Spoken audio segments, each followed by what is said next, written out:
Суд вынес приговор в отношении 4 полицейских. Стражи порядка обвинены в превышении полномочий и причинении тяжкого вреда здоровью, которое привело к смерти водителя.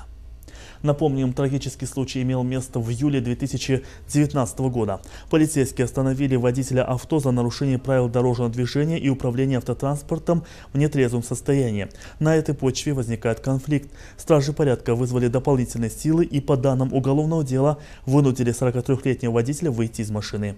В этот момент мужчине становится плохо. Он скончался до приезда скорой. Судом признано превышение стражами порядка полномочий и причинение тяжкого вреда здоровью, повлекшее за собой смерть человека.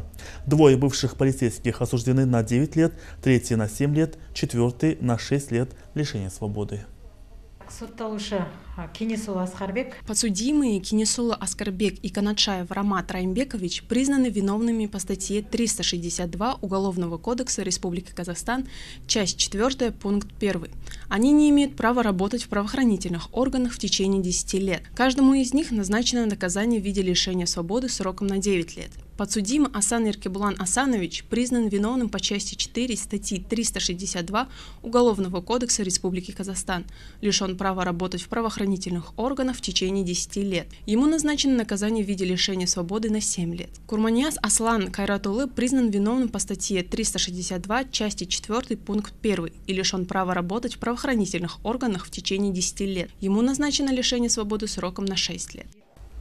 Осужденные будут отбывать наказание в учреждениях средней безопасности. Каждый из них лишен служебных чинов и званий. Также суд удовлетворил иск о возмещении бывшими стражами порядка морального ущерба в размере 10 миллионов тенге и материального в размере 1 миллиона 938 тысяч тенге.